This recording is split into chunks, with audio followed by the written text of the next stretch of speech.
Kalau dari sisi kami, kami di UGM ini kan lembaga institusi pendidikan yang kami selalu mematuhi peraturan akademik mulai ketika mahasiswa hadir di kampus ini dengan segala macam dokumen sampai di akhir. Jadi kami tadi sampaikan bahwa dalam kapasitas kami UGM adalah memberikan informasi bahwa Joko Widodo itu tercatat dari awal sampai akhir melakukan tridharma perguruan tinggi di Universitas Gadjah Mada, dan kami memiliki bukti-bukti, surat-surat, dokumen-dokumen yang ada di Fakultas Kedokteran. Fakultas Kedokteran, maaf, jangan keliru nanti.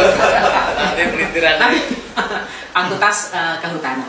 Jadi itu telah kami sampaikan secara secara lengkap ya. Misalnya kami memiliki jasa mulai dari STTB dia waktu SMA, kemudian dokumen-dokumen lain termasuk proses verbal ketika ujian skripsi, dan kami tadi juga membawa skripsi beliau juga pada kesempatan pagi tadi itu teman-temannya hadir.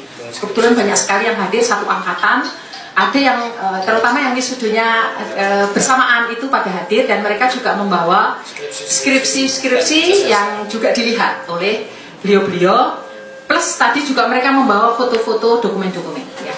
Jadi di dalam konteks ini bukan soal membela siapa, tidak, tapi bahwa kami dalam posisi ini adalah menjelaskan sebagai sebuah lembaga yang memiliki dokumen ini mahasiswa kami dulu atau tidak, dan lulus atau tidak, itu sudah kami jelaskan. Dan Joko Widodo itu lulus pada November ya, 5 November 1985, sesuai dengan catatan di dokumen Fakultas Kehutanan.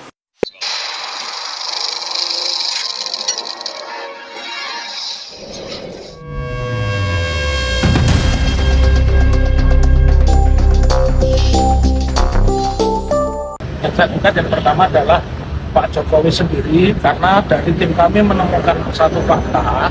Pak Jokowi itu ijazah SMA-nya ada yang mengatakan dari laman UGM itu SMA 6 pasti tidak, kemudian SMA 6 Surakarta itu juga pasti tidak, dan kami menemukan teman yang seangkatan Pak Jokowi itu ijazahnya bukan SMA 6 pada saat itu, tapi SMPB, Sekolah Menengah Persiapan Pembangunan. Kebetulan tahun 80 saya masih SMP, dan saya masih ingat SMA 6 itu berdirinya itu tahun 86.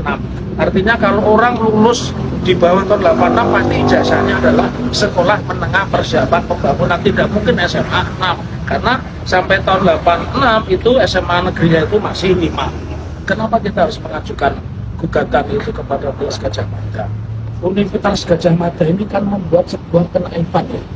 Dari sejak saya sekolah SD sampai SMA, sampai kuliah dan S3, ijazah itu bukti seseorang pernah sekolah, bukti seseorang pernah kuliah, bukti seseorang menyelesaikan sekolahnya. Jadi tidak mungkin ijazah itu ditahan atau diarsipkan di sekolah. Itu yang pertama. Yang kedua, ijazah itu hanya satu. Kalau kemudian ijazahnya hilang, diterbitkanlah namanya SKPI, Surat Keterangan Pengganti Ijazah. Jadi sampai kiamat subro atau kiamat kubro tidak pernah mungkin ada namanya ijazah itu dua. Ya. Lalu yang menjadi pertanyaan, kalau dari data yang kami punya bahwa SMA-nya saja tidak beres, mungkin tidak insinyurnya beres. Ya tentu tidak beres. Ada giumnya kan, yang namanya aturan itu mutatis mutandis. Kalau saya mendaftarkan sebagai alumni UGM, berarti saya itu harus memiliki jasa SMA. Nah, kalau SMA saja tidak jelas, apa mungkin dia lulus? Ya. Pasti Jokowi itu bukan lulusan UGM, pasti ya ijazah UGM Jokowi itu abal-abal. Karena apa? Dia meyakini Jokowi itu tidak pernah lulus SMA 6 Surakarta. Karena saat periode dia sekolah itu belum ada SMA 6, yang ada SMPP. Biar dia ngaku insinyur, ngaku DRS, ya biar semau-semau dia. Oh, ngaku aja kok, ngaku apa aja kan boleh, gitu loh. Ya, tapi setidak-tidaknya nih Pak, kalau sudah kuliah di UGM, logikanya ya lulus SMA lah Pak. Masa bisa keterima UGM kalau nggak lulus SMA? Lah makanya otomatis kan dengan gugatan kita, nanti kan orang menyimpulkan sendiri, berarti insinyurnya juga bodong. Karena mana mungkin ijazah SMA aja nggak punya bisa ke UGM gitu loh. Masa kita mengajari itik berenang, rakyat akan menyimpulkan begitu.